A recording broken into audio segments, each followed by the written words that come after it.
Welcome back. Welcome to Decision Space, the only show that takes place right here in the space between the turns in your favorite games. I'm Jake Friedman. And I'm Brendan Hansen. And this is the podcast about decisions in games. So today, Brendan, we are revisiting Tigris and Euphrates, a game that should be very familiar to all of our listeners because it is the same game we covered last week. So this is our first ever part 2 game discussion. And maybe before we get right into the meat of this episode, in which we're going to try and really stick closely to our decision space lenses and really try and pull apart the decisions in this game, maybe we should just spend a few moments talking about like why we are doing this part 2 and why for this game in particular. Yeah, I think that's a really good idea, Jake.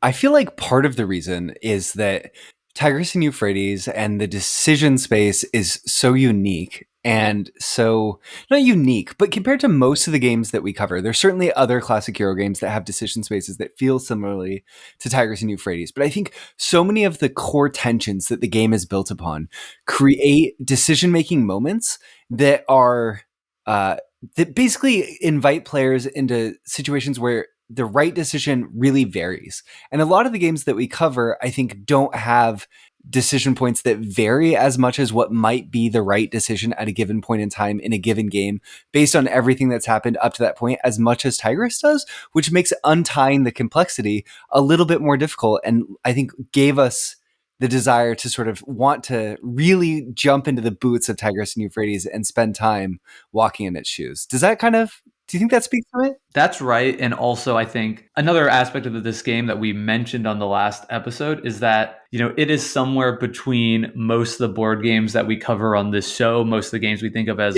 modern board games, and a game like chess or a game like Go. And some people have reached out to us kind of saying a lot of the conversation that we had last week reminded them of the same type of conversation that happens around new players getting into Go for the first time.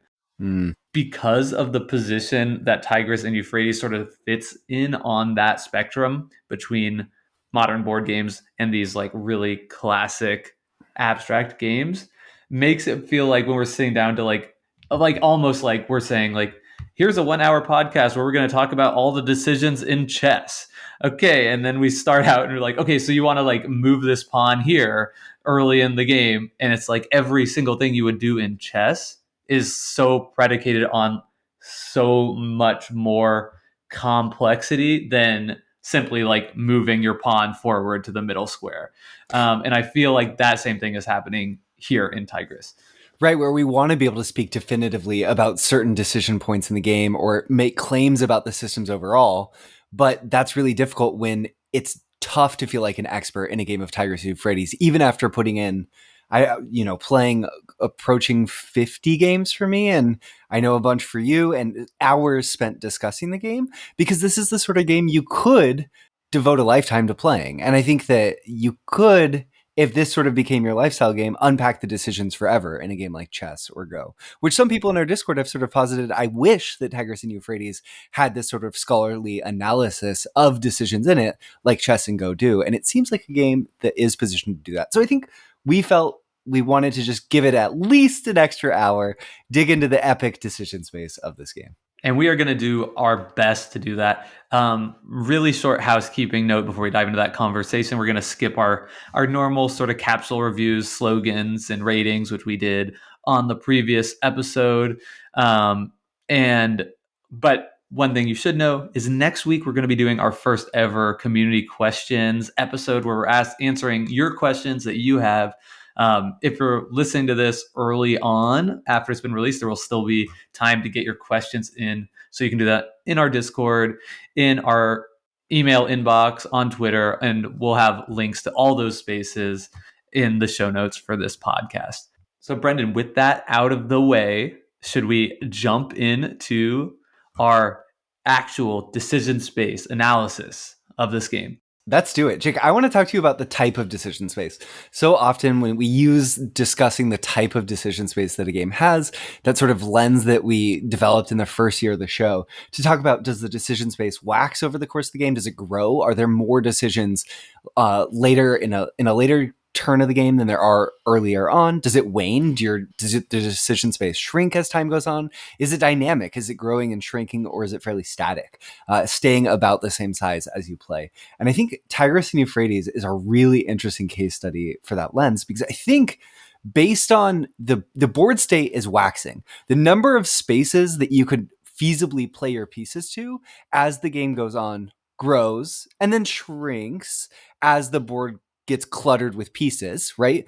But in terms of your goals, your objective of what you need to do, I think that the decision space certainly waxes and then wanes pretty quickly, which is a kind of interesting shape for the game as it becomes clear that you really need to get X or red or blue cubes to get your victory point score up. What do you think, Jay? For me, playing this game, and we just before recording did a live play, and I was thinking about this, and I think for me, like the dominant mode of the game is a waxing decision space. I think that's like the general feeling I get.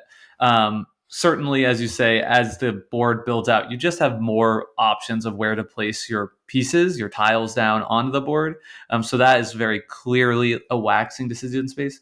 But also, I think later in the game, you may have fewer position, like legal open spaces again. At a certain point, you're going to hit that critical mass where, okay, well, at last turn, I had 50 legal places or whatever, and now I have 35, so that's less. Maybe 50 is too much. But even when it starts to wane, there's more things out on the board that you can interact with that makes it still feel kind of like a more dynamic decision space. Or kind of dynamic is a poor choice of word, but like still, I feel like an ever growing decision space down until like the very last one or two turns of the game. I feel like a big part of that too is the important information. Even if the number of spaces is growing, the important information positionally has shifted, right? As the game goes on, monuments are being added to the board, which is changing the value of playing into certain kingdoms, or treasure is being taken off the board as kingdoms come together. So I feel like that's part of the waxing nature of it too. And then at some point in the game, there's also the time horizon of, well, you're always doing the consideration of how long is this game going to be? And if you're in the lead, you then have the decisions of, maybe I'm going to cycle really aggressively or go towards war really aggressively. One other point that I think I realized, Jake, in using this sort of lens and thinking about, is this really a waxing decision space? Is it a waning decision space? Is that we've talked in the past about how your favorite games are typically punctuated waning decision spaces, where there's this like Castles of Burgundy, where your board is filling up over the course of the game, so you have fewer places to add your new tiles, but every round you get this influx of new information. And while Tigris and Euphrates doesn't have that, it emulates it in a way as tension in certain board states will build up and build up and build up. And then, like in the game we were playing, Jake, maybe one player will end up sort of forced into a corner. A war has to happen at some point. It just does, because the player gets stuck. So the war happens, and then there's this like influx of a fresh board state where kingdoms get split up and players can gobble at the pieces. So in those ways, Tigris, I think organically, though it doesn't have rounds, it almost feels like there's these different discrete ages of a game, right? Like where in the game we just played, there was a real opening phase. We had these huge mid-game wars that reshaped the whole decision space. The mid-game was struggling for the remnants of the two kingdoms. We were playing a two-player game, and we only built two kingdoms. The remnants of those two kingdoms, who could jockey for the better position after these two big wars. And then the end game, where monuments came down, and we're struggling for position over that end game state, trying to see who can eke out the right amount of points. So in some ways, and I think different games of Tigris have more ages or rounds than others, which is just such a unique aspect of the decision space in this game. Yeah, and I don't know how that fits into this framework. It's, I think, like another case where, in some ways, Tigris just pushes back so hard against a lot of these common frameworks that seem to fit so well when we're applying them to a more traditional modern board game. Because you're right, and I think one of the things we'll keep coming back to in this episode is that an individual game of Tigris and Euphrates might play out totally differently than a different one. So you can certainly imagine a game with fewer acts as you're describing it, and perhaps the game is defined by building up and building up and building up and building up until a war only finally happens like towards the end, and that might feel like the game had a more waning decision space, right? Where it's like, oh, there's only like fewer and fewer profitable things I can do before I'm like forced to go to war, which I really don't want to do. So you could, so in that way, it would feel almost opposite of kind of what I'm putting forward as the dominant type of decision space. But I think by and large, playing this game out, seeing the board grow and change, seeing more and different ways you can interact with it, right? Like you're saying, at a certain point, you'll start considering discarding. You won't use your uh, catastrophe tiles in the first turn of the game, certainly. But as the game starts getting rolling, those will be options that become more available and important to you.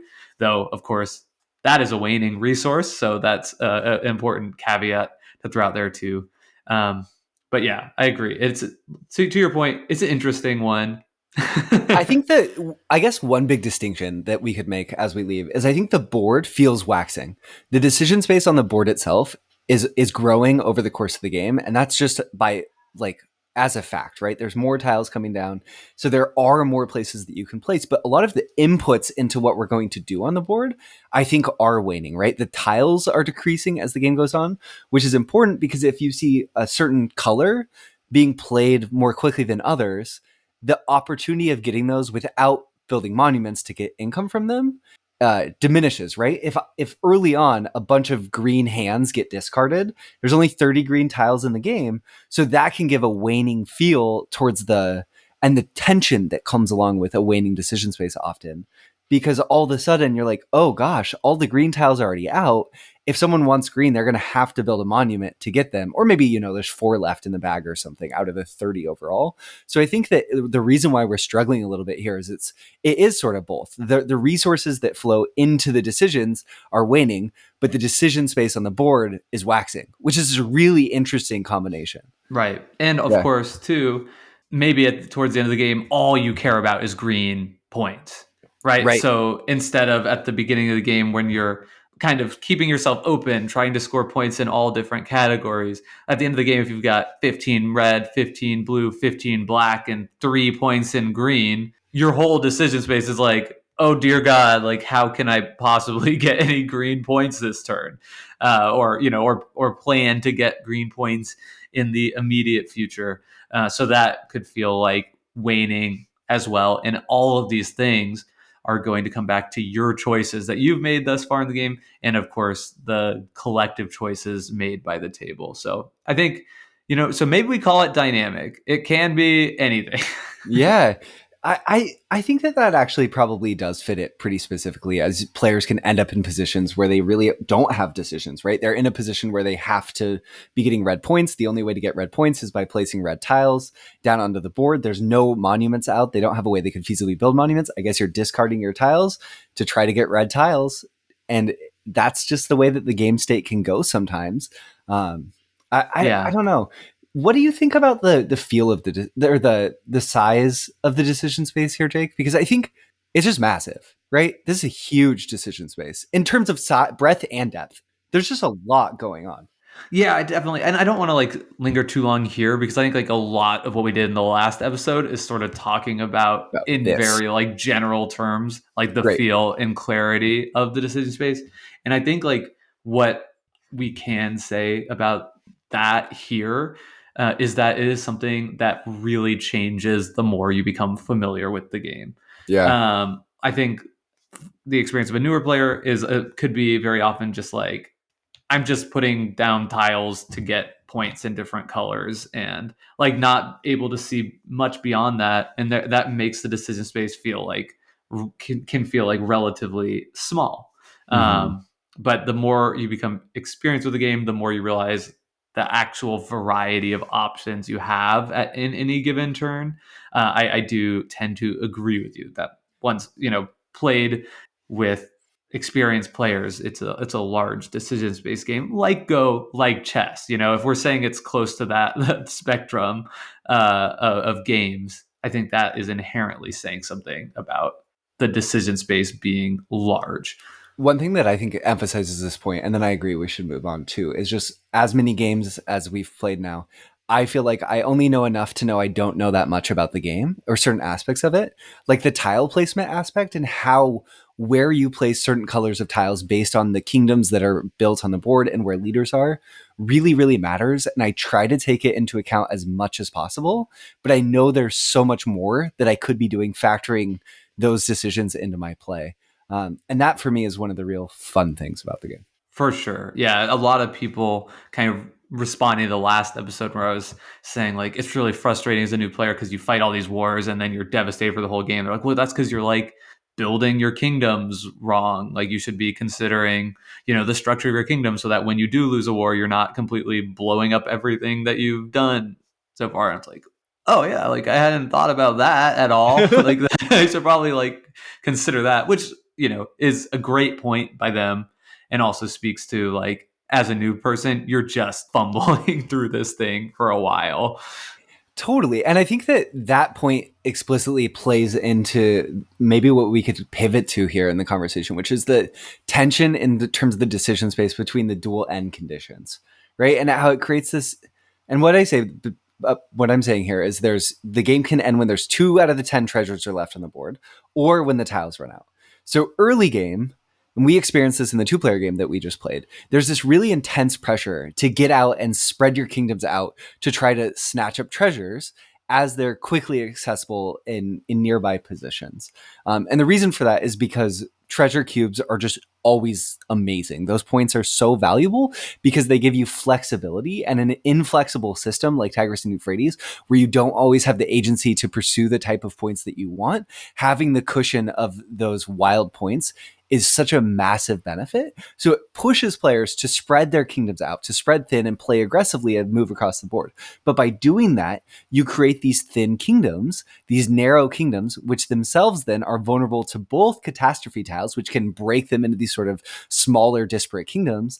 And then they're already weaker to war potentially, because a lost war in one color, if there's a tile in a pivotal place, it can sort of sequester other tiles from that kingdom and have it be picked apart in interesting ways. So there's this real tension in the early game between making the decision to push out and get those near invaluable treasure tokens and play a little bit more slowly and defensively. And then also this sort of in-between state where you are expanding out and you're almost gesturing. There's this thing in a lot of tile placing Reiner Knizia games, Jake, that came up in in our game we just played, where I put down one tile towards a treasure in the top right. I had started at N5, the starting point in the northeast, below the river, and Jake started above that and to the left. So we started pretty close to each other. And I placed just one tile, which was enough momentum towards the treasure in the very top right that I could sort of ignore it until Jake sort of gestured at going in that direction by placing a tile. And then I was like able to jump in and complete it, which is interesting, right? Like I put half of my effort, which was just enough to dissuade future decision, like your ability to get it, Right. creating pressure on the board. Yeah, I felt like early in our game, it was just a game of like chicken, where you seem to have a better position for accumulating treasures earlier. And I was just like making myself as skinny and wide as possible to like try and race, and like almost like I was just like begging you to attack me because I didn't want to attack you, because of just like the inherent risk in that. So, I mean, it is fascinating. But to the point, I guess, trying to stay on track with the treasure tokens, I just wanted to add in, when you think about how valuable these are in the game, it's like not just that the resource you get from them is the most impactful resource in the game. It also is just like the most, because my brain always goes to efficiency in board games. It's also just like the most efficient action you could take in this game, just from like cost per action, like little analysis, because not only do you get an extra resource, right? You're getting 2 resources from placing a tile as opposed to just the one you normally get.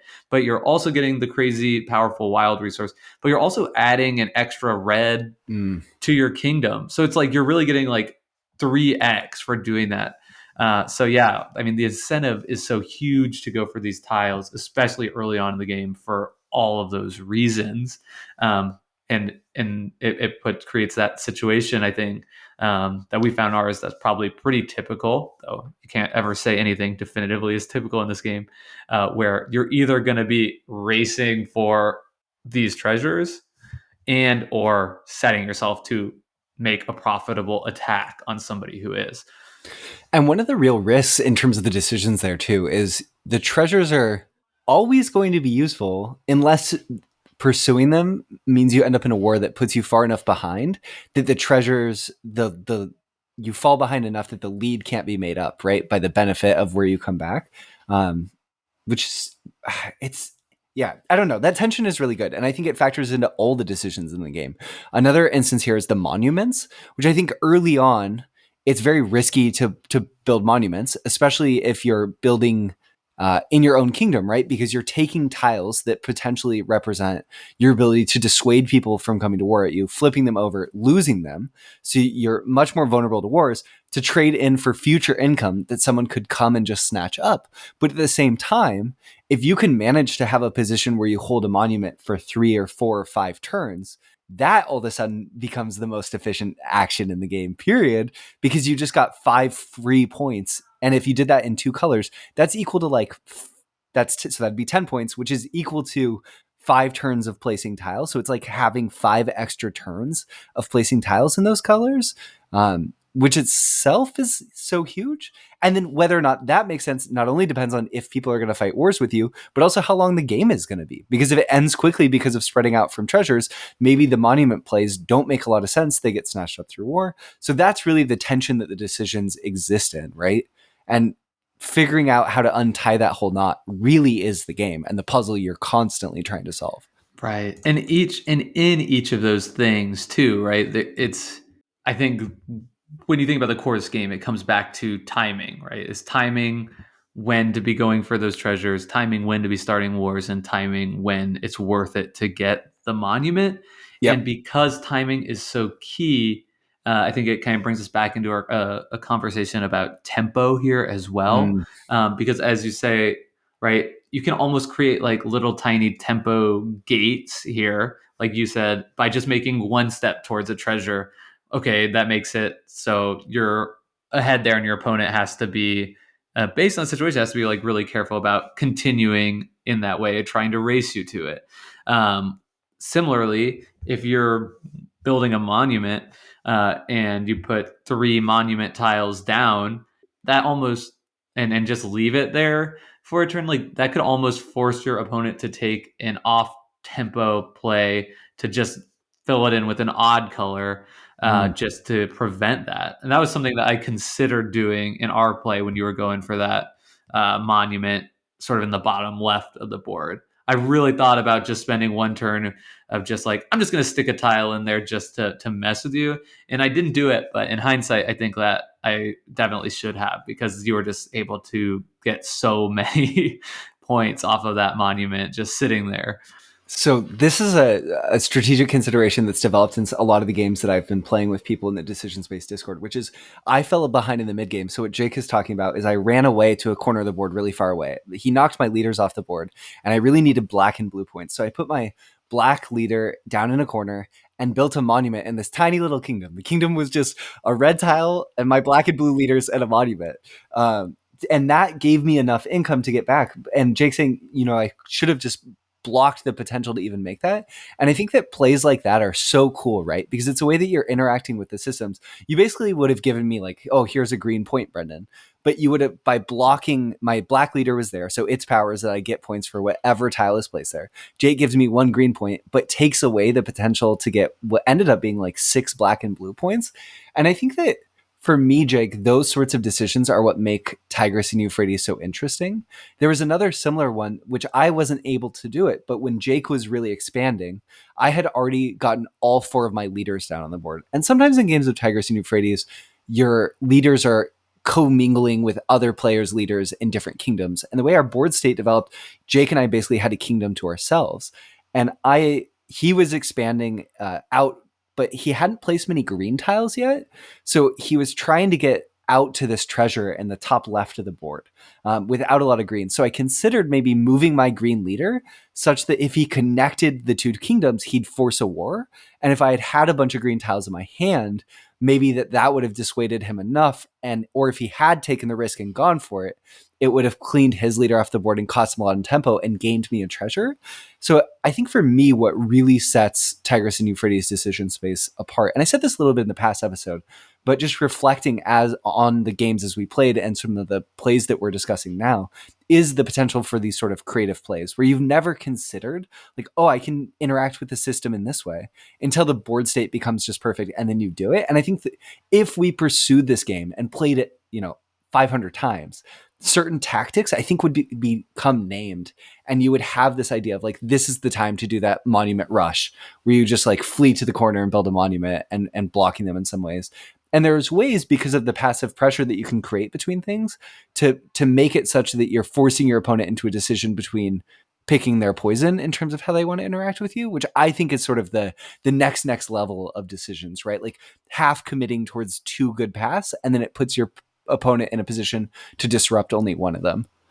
Totally. Yeah, it's so interesting, like, to what you're saying about like named tactics and stuff. Like I could absolutely see Tigers and Euphrates being a game like chess, where you have like, oh, that's the burn side open right there, where you go for green and black on the N5 starting space, and then like from there you're gonna be building northeastward, like that. But the thing that's so different about it, of course, is like, it's not like the board is set. If you're the starting player, you could always start with the exact same turn, the exact same move, but your hand is going to be different, right? Yep. So it can't. The game both can and cannot have canned openings in the same way that chess does. But I do think you're right that like if Tigris and Euphrates existed in a competitive circuit in the same way or even remotely close to chess, like, because there would be things like that, because I'm really interested, from like super experienced players, like what is the best way to attack this starting space, and so on and so forth, because it seems like there must be more or less optimal plays, but I'm just not there yet. So like when you start in N5 there and you're like, oh, you started kind of close to me, it's like, yeah, I did, but like I could have picked anywhere. I don't have like at this point like the decision space, even in that first turn of what you're starting, feels huge and it feels super impactful to me. But like I couldn't even begin to tell you like why this is better. I think I just chose a place close to you because I was like, I'm just gonna like make him uncomfortable and try and force him to attack me. But is that better or not? I don't know. Yeah, no, I think that's really interesting. So we haven't talked about opening decisions, so I'm really glad we got to this. And within the meta, this is probably important context for conversation of playing each other and playing people in our Discord on Board Game Arena as we've been exploring this game together. N5 as the starting position on the board has really developed as sort of the optimal starting position that people are constantly going for. And within our strategies, we're looking for ways to contest that. And I think that my sense for the game, Jake, is that all starting positions could probably be played to an end game position that is winning. But one of the really attractive things about the N5 start is it's a red tile that only exposes two of its sides. The other two are blocked by a river, which means you can place your leaders there and ensure that no one can jump in on that kingdom without putting a red tile down first, which is suboptimal if you don't already have a leader down. And then your location that you started out in that game, K1, is another awesome starting location because it's close to some other treasures and only has 3 opening spaces, whereas some of the other common opening ones like I7, that's the one in the very middle of the board that's completely open. It has all 4 sides open. And I think that these positions in the middle are really good, but they also especially in higher player count games, ensure that you'll be in the center of the board, which as tension builds, ensures that you're going to be a part of a lot of conflicts, and it's very risky. So one of the things that I like about the decision space of Tigris and Euphrates is it allows you to sort of opt into when you think conflict will happen or could happen. Like you placed really fairly close to me starting off, which meant we were going to have an early conflict in the game. It almost destined it. But games can play out differently where we end up on different sides of the boards and we build towards this mid game, or I guess more late game conflict, and figuring out how to play to that coming decision point is a really interesting aspect of the game that I think as we played more, we would understand what an opening hand of 6 tiles suggests going for an opening in X position or Y position, right? Definitely. And it, again, like the game we played, so contingent on that. And I was thinking, like, I boxed myself in here. Like, I was surprised that you eventually chose to attack me. So I wonder how that same game plays out if you just never start a conflict, which when you did, it was like profitable for you. You won the that first initial skirmish. But I lost the war. Yeah. But if you had just continued to just like play conservative, box out, get the treasures below you, you kind of had to kind of control the board. Yeah, what happens there if we just choose to play like a totally conflict averse game? And I think, that's what's fun and exciting about playing this game over many, many, many plays. Maybe now would be a good time. We talked a lot about wars and revolts in the last episode, but maybe now it would be a good time to talk about some of the decisions in them and some of the ways to you have to evaluate them, because what you just mentioned. So from my perspective, the way I generally try to approach making decisions in Tigris and Euphrates is that I'm very war averse, because I think the risk of going to war is high, right? You're adding the tiles in your opponent's hand. You don't have information about the tiles that they have, and you stand to lose a lot. But there's definitely a tipping point. And in that game with you, Jake, that we just played, I think I saw an opportunity to really weaken your early starting position. You'd put down a green leader. There was one tile. I think I had a green leader in a position where I had 4 or 5 down. I had a hand of green tiles that I didn't really want to play because I'd already gotten some greens on the board. So I figured I could use an early war as an opportunity to cycle my hand without, right? So like I'm growing in green tiles. I don't want them because I already have green points. My choices are take a turn to discard them or start a war, which will give me the opportunity to discard them. And that has a higher upside. So I made the decision to do it and I won that war. But then you won one of the other wars within that because we were all interconnected. And that was what sort of kicked the stool out from under me. Right? Right. Yeah. I can't remember exact. Yeah.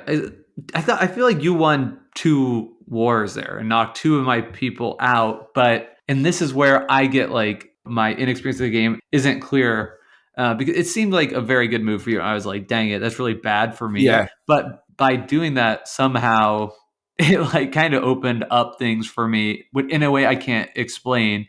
But like it didn't take long in this instance for me to kind of quickly rebuild, retake territory, and then kind of come after you.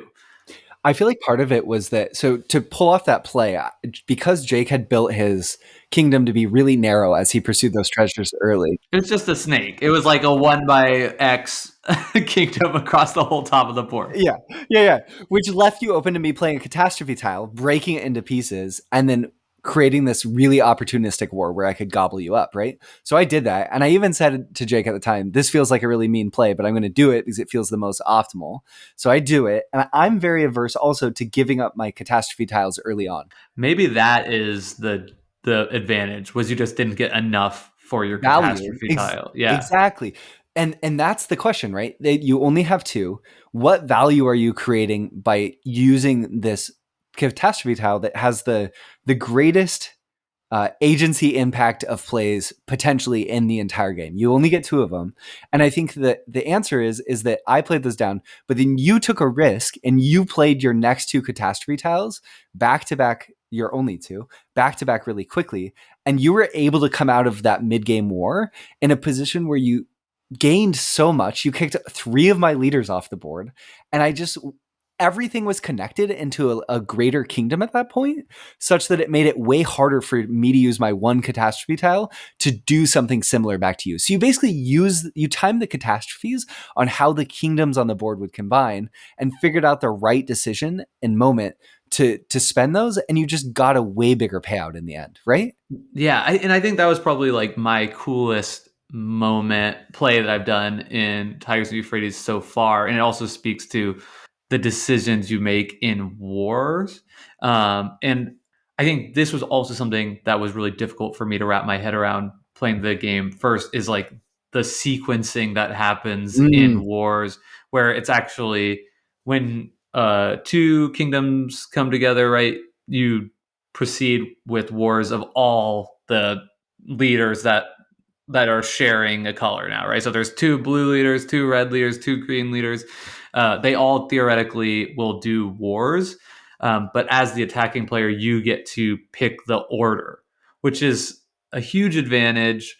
Not as great as the fact that ties go to the defender, but in this instance, I was able to leverage that really well because I played down a catastrophe tile that actually didn't significantly weaken you very much in that kingdom. It just took away like a single red tile or something, but it made it so that when I sequenced my attacks, like I knew I could win two wars or had a really high likelihood because I had those tiles in my hand and more of those colors on your board. So maybe it was blue and green. So like I won both those. And then when your green person, or and then like You pick the tiles up when you lose. and then that carved up your kingdom more, making it so that I could also successfully attack the black leader based on the catastrophe tile and what was like remaining In the from kingdom. in the kingdom.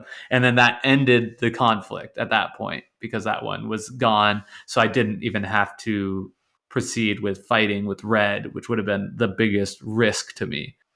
And then at that point of the game, I thought, okay, I'll just keep Jake out of red. If I can just keep Jake off red points, then that'll be the win. And then quickly, my red leader was displaced, and Jake had built a monument in the middle of the board. I actually, he started building a monument of blue. There's only one location on the board, right, where you can build a blue monument up in that northeast corner. And I sort of said sheepishly, okay, it'd be really great for Jake. I only have a red leader in this kingdom. He has a black, green, and blue leader. I'll play a blue tile down and make this the blue red monument, which would be great for me. And within 2 turns, you had disposed me through a revolt. And all of a sudden, you were getting income for what turned out to be an action that I had taken. So I think you're totally right that you played that mid game really well. And I love that we talked about in one thing we loved about this is people are going to be like, how are you bringing up A Feast for Odin right now? It's like as far away from this game as you get. But one thing we love about A Feast for Odin in the decision space there is how you can puzzle out on your board on your turn with your tetronymos or your polyominoes. And you don't have to set it until the end of the turn. So that gives you something to be doing with the decision space always. And I feel like in Tigris, one thing you get to do is you could just constantly study the board state and think about how wars might be able to carve up certain kingdoms in certain ways as you go. And because the board state is changing enough, it's sort of this constantly shifting puzzle that you can like take in and let wash over you. And sometimes you sort of see an opportunity and you go for it, like with a catastrophe tile being placed. It's truly kind of crazy how much a single tile placement can change everything, Yeah. right? If you have a big part of your kingdom connected by one tile, that means a catastrophe can get rid of it all and eliminate that entire segment's benefit to you. But a single secondary piece is all of a sudden changing the calculus completely. Like that window has closed completely. And early in this game, I thought I had an opportunity to where I was like, I could put this catastrophe tile down and attack, and I think I would win, but I just don't know. And I was like, I'll just keep building, and then the next turn you like completely short up your defense to that plan, and it was just at that point it was like totally off the table to me. I was just like, dang, that door, like that opportunity door, like window, it closed on me just so fast. That was kind of cool too. Yeah, that is cool. I think that in thinking about all the games we've covered, I'm not sure that there's another decision offered by any of the games we've ever covered, like the catastrophe tiles, where it is so potentially impactful to the given decision space. Like if you think about impact to the outcome of the game, in terms of decision points? Like, what's the average as you spread across all the decisions you make in a game of like Castles of Burgundy? A lot of, I think the average of the impact to the game state is fairly similar throughout all the decisions that you make. And in Tigris and Euphrates, because of the way the catastrophe tiles are and the way that wars work, you basically have the impact of decisions that you make clustered on these really big moments where the game Right. invites you to make this decision that's going to fundamentally reshape the game in such a way that you have this moment where it is memorable because of the impact to all the decisions that come after it. So from a game design perspective, I think that that's just really cool and something that this game illustrates so well that other games that we've played in the past don't do as well. You have other memorable moments in games, but in Tigris, it's so much tied to player agency. And the fact that it works, right? The fact that there's the ability to come back and mount comebacks and that you don't have these crazy runaway leader situations is sort of the incredible aspect of this design, in part because of the way scoring works.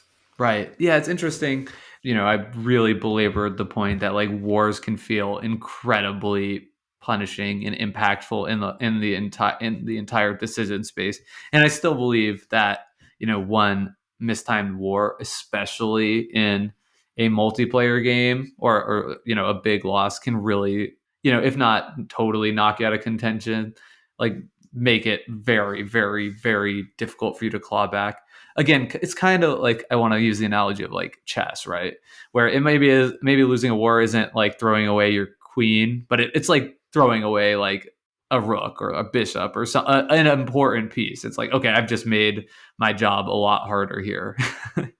And I think that kind of fits pretty well to what I was thinking. But it's nice having these catastrophe tiles also present in a decision space that allows for such impactful swingy turns, because I think it does kind of balance out a little bit nicely where I don't know, it might feel like too over centralizing if the game itself and the decision itself like didn't on its own allow for hugely swingy and impactful moves outside of it.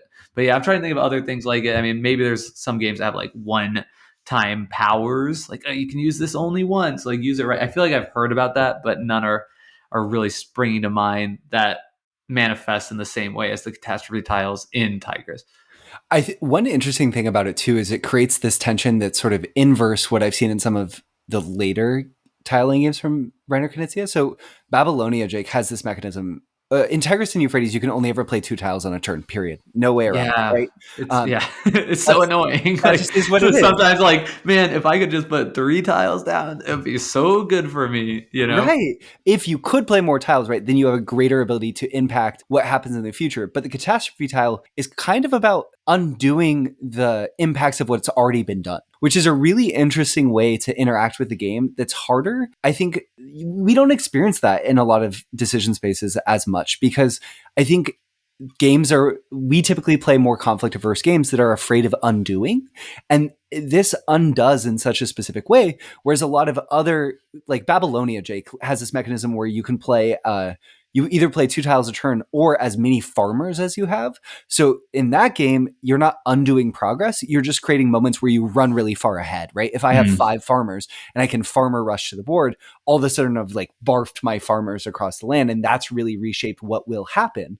But I think what sets Tigris apart because of the catastrophe tile really is the ability to undo the consequences of past decisions, reshape the board. And people have made decisions based on the assumption of certain tiles being in certain places. And that's what creates this like really interesting high agency shift that even the like playing down a bunch of tiles doesn't quite get to, for Yeah. better or worse. Yeah, I mean, I think it's just worth pointing out like how much that shapes the decision space in this game, because a lot of what we are talking about earlier with the tempo relating to getting to treasure tiles, the tempo relating to getting to monuments, and even like starting wars. Or it's not necessarily of 2 tiles; it's like you have 2 actions. So Yeah. it's like so much of the game. Like, okay, what I really want to do is pick up my, like at the end of the game we just played, I wanted to discard my hand, pick up the green leader, and place it for a revolt. And of course, I can only ever do two of those three things that like I so desperately need to do. So the whole game becomes about like, okay, well, how do I most efficiently make my way to this play that requires more than two steps without giving you the opportunity to on your turn interrupt what I'm trying to do and make it so that's like not profitable to me anymore. Because if I just pick up my green leader and then discard my hand, but then you use your turn to shore up your, the green leader from revolt or whatever, then it's like, okay, now I've like wasted an entire Mm. action. And I think the same thing manifests when you're like going for the treasures, right? It's like, okay, I'm 3 tiles away from that treasure. So a lot of the game is like, okay, I'll put like one here for now. But if you never kind of end up going back to that because you get kicked out of the kingdom or not, like it's probably not a very efficient turn for you. So I think like finding those opportunities to work towards these bigger goals that require more than two steps without giving up efficiency and tempo to your opponent uh, is a big part of what's going on here.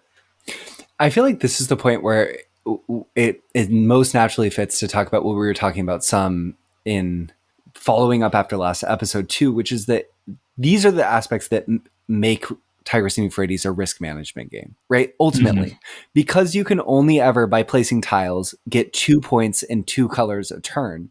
That sets this like baseline for potential action. Every turn you can get 2 victory points, more or less.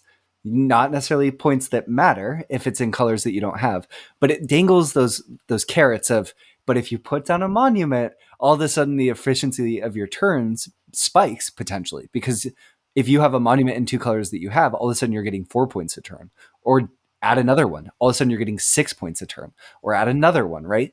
And wars are the same way, where it's like, oh, in this one turn I could potentially get 5, 10, 12 points. So it, and someone is going to get those points probably in a game of Tigris. It's very unlikely, right? If everyone just sits at the table and takes 2 points a turn, almost certainly, like whoever gets the most treasure will win. And someone is going to be in a position where they didn't get the most treasure, so they're going to be incentivized to pursue points in one of these other ways, either by putting monuments on the board or by starting wars. So those are inevitable. So because the risk taking becomes inevitable, and because they create interactive moments, it shifts the decision space to when is it the right time to engage with getting points from the game in this type of way, which is really interesting because in a lot of games, the game is figuring out what the most optimal points on the table are. And in Tigris, it's figuring out what the most optimal way to get points in this play of the game are. Right? Does that make sense? Yeah, I think generally I'm with you. I'm a little bit confused about your very last point, like the distinction between Tigers and other games of getting points on the table. Like in a game of the Lost Ruins of Arnak, the certainty of points that are down, the ability to pursue certain paths and know that if you accomplish X, you will get Y points is pretty certain. In Tigris and Euphrates, you can know that you can pursue X, but you don't always know how many points you will get from pursuing X, right? If I start a war, I don't necessarily know if I'm going to get the points that I might get, or if I build a monument, I don't know how many turns of points I'm going to get from it. So it's a lot of games, there's a lot more certainty with which comes from your actions. Like, oh, thank God I've completed this contract and it's 20 points in my bank. Right, exactly. Yeah. And there's certainly games that sort of have tastes of this, but I think that's what changes how the decision space feels, and also what led to a lot of your frustration the last time is that there's the efficient paths are hidden behind uncertainty, and the game does force you to interact with that uncertainty and places the skill of the game and knowing when to do so. Yeah, definitely. And I think like at the end of the day, uncertainty is, I mean, it makes this game what it is, right? It's what makes this game a risk management game as opposed to chess. But like also, a game where that is like chess in many ways, but you might lose on a check because you rolled wrong or whatever, like, you know what I mean? It's like chess with added uncertainty is going to be an acquired taste. Like that's not going to be something that appeals to everybody. And I don't know, like, look, you come at Kinesia, people are gonna respond in kind, right? Like I understood I was like going to be inviting criticism with my take in my experience. And I stand by the experience I had learning this game in so many ways. It was hard, it was frustrating, and I don't know. I don't know what I'm trying to say. But yeah. No, I definitely think that's fair. And I don't want you to feel alone in feeling like some of the uncertainty at the heart of the game is frustrating, because I think frustrating moments ultimately do come out of that. And I think it's totally fair to like a level of certainty in the games that you play and to be more comfortable with those games, and maybe to not have the uncertainty so directly tied to conflict. And that's just different flavors of game that offer different types of decisions. And it doesn't mean that one is more right or one is more wrong than the other. And I definitely don't think we should be saying, oh, this is better or worse. And I don't think that's what we were doing. But I do think that there is the potential for it to feel worse. But I think, like a good example, Jake, in the game that we were just playing, the way the game state ended up, right? There was a position where Jake was going to win unless I took this really risky revolt. And if I had 4 red tiles in my hand, the way that it played out, if I had 4 red tiles in my hand, I win the game. And if I have 3, Jake wins the game. I had 3, Right. Jake won the game. And I think that feels, if we just look at that one decision point, it kind of feels like, wow, we played this whole game and then it comes down to this one coin Right, flip, right. right? But I think that the beauty of Tigris and how where I come to it from is sort of saying, okay, I'm sure I made a lot of decisions that led to that being my way back into the game. And I lost the one chance that I'd left myself. So what could I have done differently to not end up in that position, which is fun for me. But I think that the flip side is when that outcome doesn't happen and I win from behind, that does feel kind of bad. Like if I win an out that probably you should have won the game anyway, I can see that being frustrating. But at the same time, that's exciting and it leads to opportunities for players of differently matched skill to play each other, which I think could create a competitive environment that was even more exciting than a game like sort of chess or Go, where we might not be perfectly matched, but there's enough uncertainty in the game that the outcome is still uncertain in a way that's tremendously memorable and exciting. Absolutely. But as a player, can suck. Yeah, and I think like while we're on this point, not to belabor it since we already had a whole episode talking about this, one comment we received on our Discord by WS Gossett sort of made this point about seeing board games existing on 2 axes, one being sort of like high to low player interaction and one being like high to low randomness. And Tigers and Euphrates is a game that exists in like the upper quadrant of high randomness and high player interaction, and that is going to be something that's comes down to personal preference. And I think like just for me, and what I enjoy, that is one that is more of an acquired taste. Like I don't think I'm incapable of appreciating and enjoying these games, but it's certainly I just thought that was like a really well put point, and it kind of made me think about it a little bit differently. If you're like, you know what, like maybe this is just not speaking to me in sort of the game axes I enjoy more. So I think maybe to you, listener, if you're still listening to all this, like, should I do Tigris and Euphrates? I think that is, it definitely fits in that category of games, which many people like, and many people might kind of feel frustrated by at times. Yeah. If those moments are going to excite you, I think it's going to be a huge home run.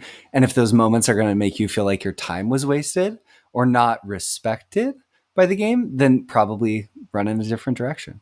Jake, Yes. we probably should talk about the scoring. I think maybe we should end with that. Okay. Tigris Euphrates famously has right, and I've even heard it described as sort of like the Knizia scoring mechanism where your end game victory points is equal to your least of any one scoring category. So you can score points in 4 different categories: colors, red, blue, black, green, and your points at the end of the game is equal to your least. What I'll kind of throw it to you first. Like, what is the important thrust of this in terms of the decision space? Do you like it?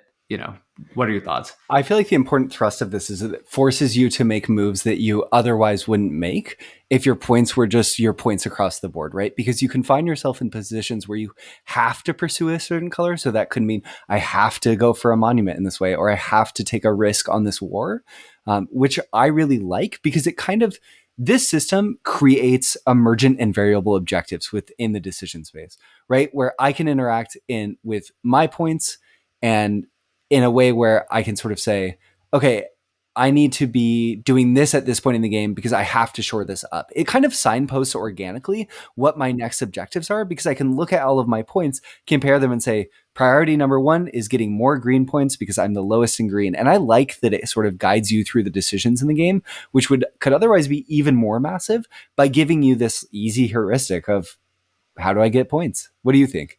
Yeah, I do like it too. I mean, I think it's important. You can pretty easily picture a degenerate game state where Yeah, yeah, yeah. if it was any other thing, if it was equal to your most in any one category, just like your combined total points, where it's just like, yep, I'm the red guy. I've got 20 red tiles in this kingdom, and I'm just adding to it, and there's nothing anyone can really do about it.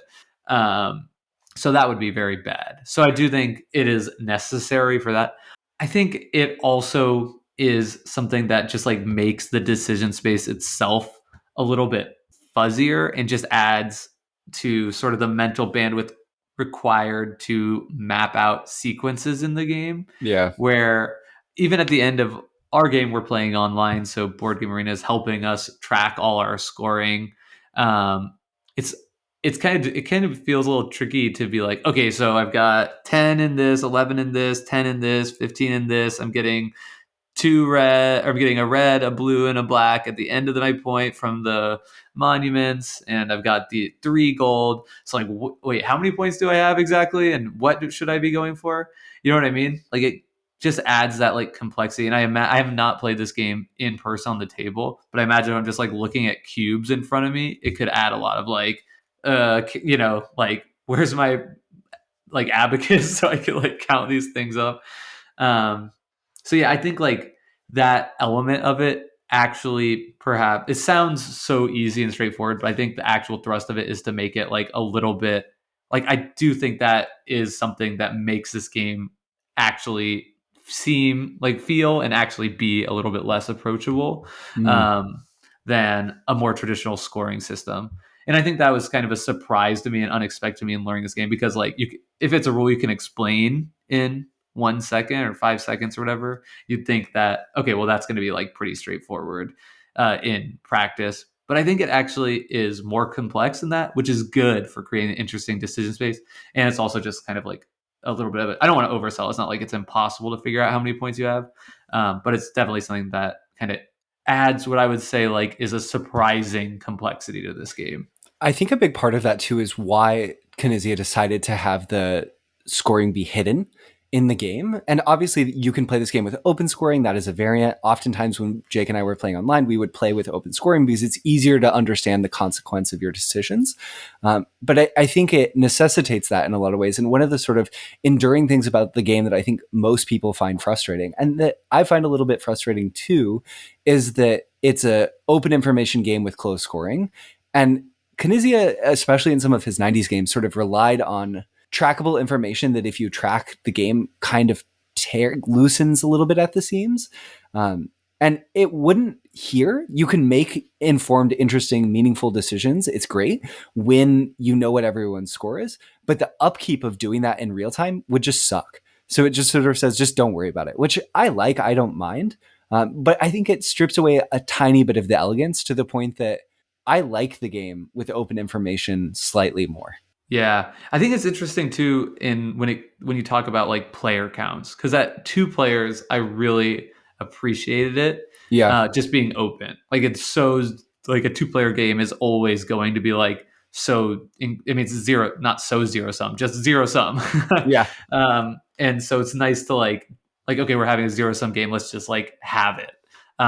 And I feel like I probably would care a little bit less in like a 4 player game where it's just like, okay, like I don't really need to be confronted with exactly, I don't Who's in the necessarily lead? want to, or be confronted with exactly how many points in each color every single other person has. And like now I feel like I'm having to like try and factor that in before making a decision. So like I'm sort of okay in that situation. But yeah, I do think in a 2 player game I'd rather just know than be guesstimating. And in part that's because like this game is still already so hard for me, like it's not like a game where I feel like, oh, like because scoring's open, like this is obviously the optimal play. There is no obvious optimal play. Yeah. Yeah. Yeah. What's your favorite player count, Jake? That's a good question. I think that I would recommend learning this game at 2 players. Mm. I felt like in the 2 player game that we just had, you just get more opportunity to have feedback. Like you make a play and you're like, oh, I put that tile there thinking this would happen and it never happened. And so like I'm learning a lesson from that, or and you just have more opportunities to make plays, see the board develop as a result of your actions. So I think that's probably the best way to learn it, where things just change and are so incredibly chaotic and just like exponentially more complicated in multiplayer games.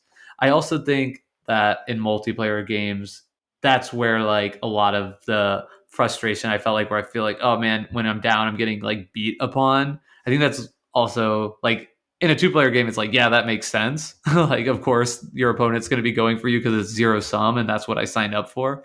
But like when it's a 4 person game, that opens up, or a 3 person game, right? That opens up this whole like extra feel bad element where it's like, well, I'm already losing, and you're like attacking me instead of like this other person that's doing well. Like, you jerk, Yeah. Not to say that like is anyone's wrong for doing that. It might be the most optimal play for them in that time. And you might both have a different sense of if you are actually losing, and or just based on where the tiles are, maybe that player thinks that the board state is going to shift in this way that makes you're in a better position for the late game than they are. I don't know. So maybe all that together, I like it more at 2 players, Yeah, which is kind of weird for me because I'm like really like outside of like dual games, I'm like more 3 or 4 players almost always.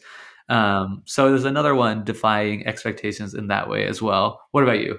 I really like it at 2. I think that there's a lot of room to play the game differently. It really clearly illustrates some of the nuanced interactions that can happen in terms of how linked our scoring actually is based on how the kingdoms are relating to each other on the board. If our leaders are are in kingdoms by themselves, or if they're intermixed. I like the game at 3 and the dynamics that come with more players on the board, and I like how the board feels. I mean, you play the same number of tiles no matter what throughout the game, but I think that your position feels different when there's more people building in different directions and have different objectives playing out. And I think for me, 4 can feel a little bit cluttered, a little clogged up, a little bit complex, and that there's just not quite enough room to pursue different things. So I think I like it at 2 and 3 the most. I don't think it's bad at 4, but I do think that there's a reason that Babylonia is not like Tigris and Euphrates. If it's similar to sort of any of the games that's from this era, it's more similar to Samurai, but it does take lessons from Tigris and Euphrates, I think, and it scales its board. So you play on a smaller board with 2 players, and then a slightly different smaller board with 3, and the full board with 4 in Babylonia. And I think in Tigris and Euphrates, you really feel like the board is huge when you're playing with 2 players. Right, we didn't even really use all of it in our games. So, I think partially, I think the sweet spot for the board's design is 3. So I like it at 3 for that reason. That makes sense. Your play in our game to get back in the game was like go hide somewhere far away from the board we were using. Like, good luck with that in a 4-player game. There's right? no hiding. Yeah. Once you get a few leaders knocked out, like you're in big trouble trying to get them back in the mid-late game. You just have to look to revolts. You can't pursue this sort of like other kingdom strategy. Yeah. Would you play Tigris and Euphrates again, Jake? Or are you good? Yeah. You're happy to say bon voyage. So when we do our rankings, I gave this game a 6.5 in the last episode. And what that means, the way I do my ratings, I know we've said this early on, but it's probably worth saying again, is we look at the Board Game Geek rating system 1 to 10. And what that is saying is not a rating of I'm not trying to come up with some objective like number that like represents like the inherent value of something. I'm looking at the rating system. They all have these like little blurbs that give a sense of kind of like how much I want to play the game at the given time. So like a 6 is okay game, some fun or challenge at least. We'll play sporadically if in the right mood. 7, good game, usually willing to play. And I feel like I wanted to kind of say after this conversation, we just had a great play of it.